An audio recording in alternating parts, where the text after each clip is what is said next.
It's raining outside. The Eagles are without Isaac Seumalo for the rest of the year because of a Liz Frank injury. Kevon Wallace is going to miss probably 3 to 6 weeks. Brandon Brooks is still out. Jack Driscoll might come back sooner than later. We don't actually know yet. And by the way, the Eagles lost on Monday Night Football for the whole world to see, them and all their penalties. So getting to that and more, the man who got out of Dallas unscathed, Chris Franklin, joins us right now here on Game Night on 97.3 ESPN. Covers the Eagles for NJ.com. Chris, how you doing? Not bad. I'm feeling good that I didn't get injured like a lot of these Eagles players are having lately. So I'm feeling good right now, man. How are you?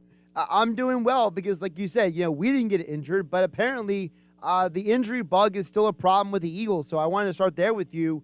The news came down today. It looks like that Seumalo is pretty much done for the year, but the Eagles did open the 20-day practice period for Jack Driscoll.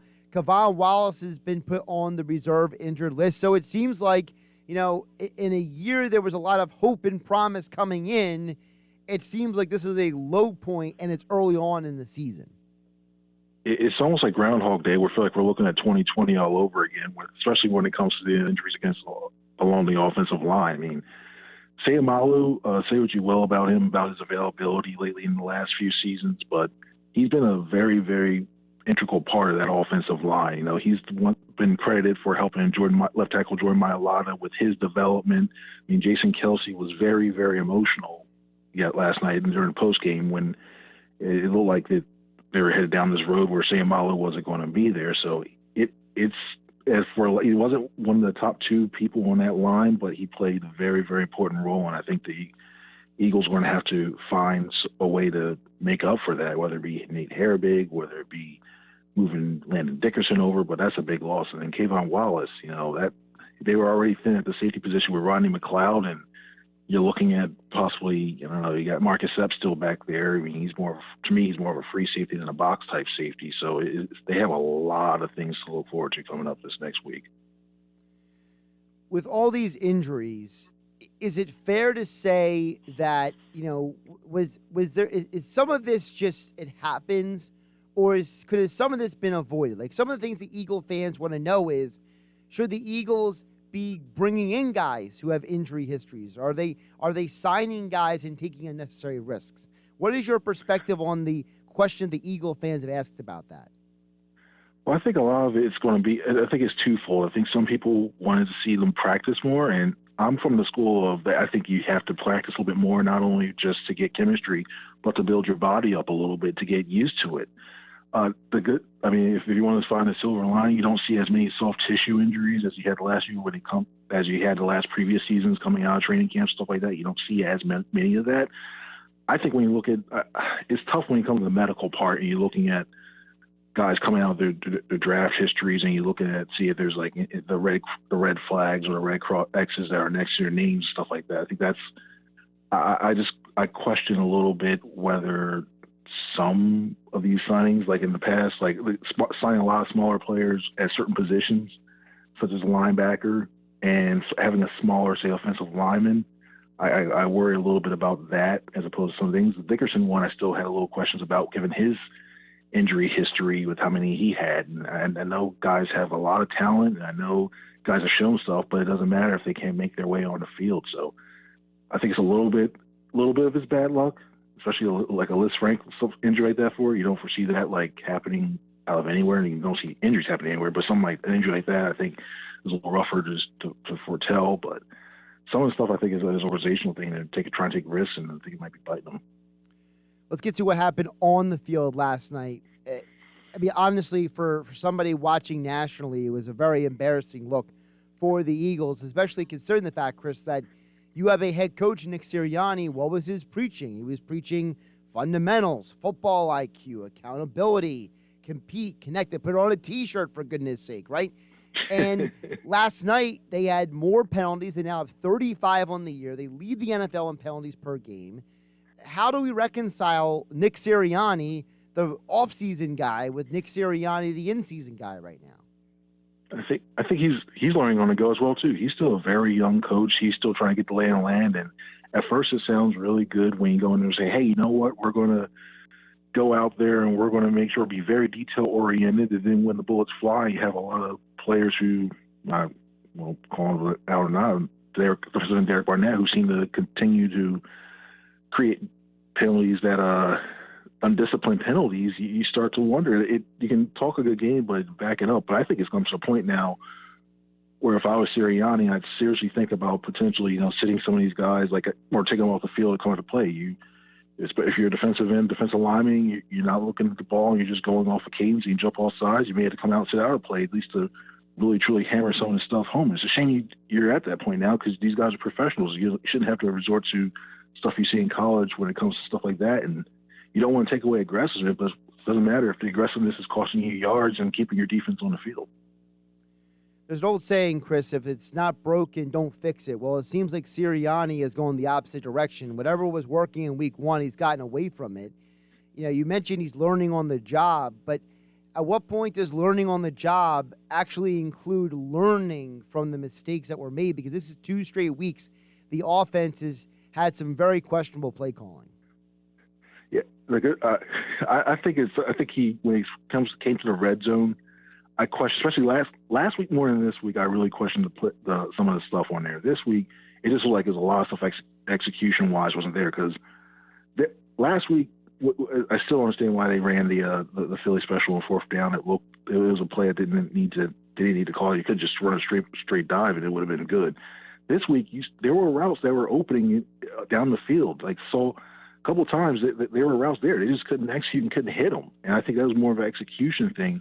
Don't get me wrong. Sirianni, I definitely think there's some other things he has to do. He has to use motion a little bit more, I think, to open up a lot more of these a lot more opportunities for him and to get Hurts into more of a flow. But it seems like he's a complete week. He goes from 1 week of having bad play calling to now he's forgetting parts of the play, not using the full entire playbook to try to attack the Cowboys. He just has to have a full complete week in order to get this team back on track.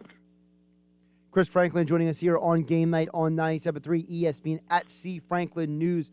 On Twitter, covers the Eagles and the Sixers for NJ.com. He was down in Dallas last night for the Eagles' loss on Monday Night Football.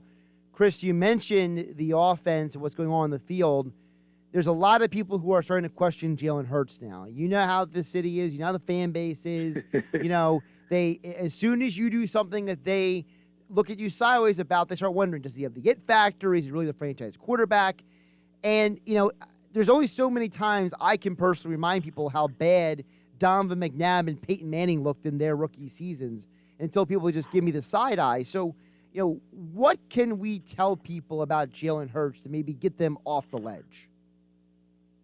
There's progress there. It's only his 7th game. He only started his 7th game of his career.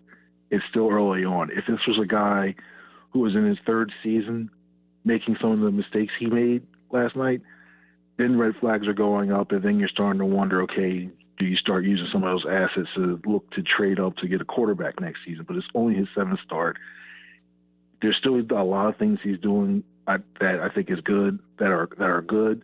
He's still moving around the pocket. I mean, before last night, the one interception, with Devonta Smith just falling down, that was is before time. But before last night, I mean, look compared to Carson Wentz last year. Carson Wentz had 6 interceptions at that point through 3 games last year, and Hurts threw his first 2 last night. So I think you see a little bit better ball control when he comes there. I think he's still making some decent decisions. There's still things when it comes throwing a little bit more. He just has to work on some mechanically. He just has to get more consistent with it, because you'll see him throw a nice little touch pass and back in the end zone, and then you'll see something where he has a guy open probably 2-3 seconds before he doesn't recognize it quick enough, and then when he finally does, he throws it, and then the route's pretty much covered up. So still a very young guy, still can develop into that franchise guy, and just need to give him some time. How much of the part of the fact of giving him time and letting him develop also should be considered the fact that he was voted a team captain, that the team believes in him? Is that something we need to mention more often? I don't think. Part of me thinks, for some teams, unlike the Miami Dolphins, basically if you're the starting quarterback, you're automatically the captain. So I don't think there's too much that should be put into it. Although I do think that the fact that the players are willing to back him up and want to follow the lead. I think that's very important in some aspects. But I don't think the leadership aspect of it, the captain aspect of it, I don't think that's too much of a big deal when it comes to that. I mean, it's nice to see that early on that he has that responsibility. I mean, heck, he was the one that broke down the huddle last night. I mean, you have your quarterback now taking the place of Brandon Graham, making sure the team gets ready and hype. I mean, didn't like it worked pretty well last night, but the fact that he was in that position to do that was nice to see. But just overall, him being a captain right now and where he's a second year, I don't think that's going to affect his play on the field too much. Chris, let's flip over to the defense. How much of what happened last night was because you were going against Dak Prescott, and how much of it was Jonathan Gannon's game plan? I think it was more game plan. Prescott, I think, is a good quarterback, but it didn't matter unless you stopped the run, and it didn't look like the Eagles were really doing anything to counteract that. I mean, Ezekiel Elliott and Tony Pollard were able to move, especially off tackle, and for 2 straight weeks now, you saw running backs able to be patient enough to get cutback lanes and gain a lot of yards on there, which I think is going to be another teaching moment that he's going to have to talk to that backside defensive end, backside linebackers, and not over pursuing too much. But you didn't see like say more run blitzes occurring to stop that. I know the Dallas Cowboys had three receivers, especially 2 of them, CeeDee Lamb and Amari Cooper, who can really burn you downfield. But when you had the running game going, I think they needed to help stop it, because you saw they were getting chunks and chunks of yards. It kept the defense on the field and it started wearing them down, and eventually just opened up everything else for the Cowboys to do. So I think it was more of the game plan, and they just have to find a way to stop that run, because they're not the biggest defense, and if they continue to have teams run the ball down the field, it's going to wear them down. By the time week 8, week 9, you can start seeing a lot more injuries. You can start seeing a lot more guys fatigued and not playing up to their levels they can. There are some people who have been critical of the type of coverage zone that Gannon was using on the broadcast people watched last night, Chris. They talked about how it was like Dak was manipulating the defenders. He was watching them go one way, purposely going another way, and that's how guys were getting open. Is it fair to say that Gannon then got out-coached last night? I'd probably say I would. You can't fault around it. He just got flat out coached, and when it came to execution, I mean, the main thing I saw that really, I think if I'm the Eagles, I'm concerned is like how much the miscommunication was happening, because you look especially on 2 of those touchdown passes around the goal line, it's like guys look like you were supposed to have it. What happened here? And they're going back and forth like, well, what were we supposed to do? Who had what coverage? And that you can't. You have to know that teams are going to do that for the next weeks coming up, because they're just able to manipulate. Like, sure, using your eyes to move the defense one way, and you wish Jalen Hurts would do this a little bit more as well, too, instead of being locked on receiver, but moving the defense to go one way to set up something else across the field, that's perfect. But I think when it came schematically, what the Cowboys did very well was getting their tight ends and getting wide receivers to go across the middle of the field right behind those Eagles linebackers and in front of those safeties, and basically finding those little soft areas in zones and be able to pick it apart, and the Eagles didn't adjust to that. So you have to say that Gannon did get out-coached. How much do we need to factor in, or however you want to describe it, the reality that this is a young coaching staff, right? Sirianni, Gannon, Steichen. These are a lot of guys who are young. Really, it's only like Stoutland and a couple of guys who are really veteran coaches. Even Brian Johnson, the quarterback coach, this is his first NFL job. So how much of what we're seeing is also a byproduct of just a young staff, as you mentioned earlier, learning on the job? Not just Sirianni, but all these guys. Yeah. When they were assembling the staff, I really felt like they were going to bring either a former head coach or a veteran that would be either serve as his offensive coordinator or be his sounding board, or as a defensive coordinator, and they didn't do that. And you see, it's the whole thing is a big learning curve for everybody. I mean, not only you have the young players along with the young coaches, it's like everybody's trying to learn at once on the fly, and they're throwing them to the fire, and they're trying to sort things out. And it's only week 3, and hey, look, you got a former Super Bowl winning team, the AFC champions, coming in next week.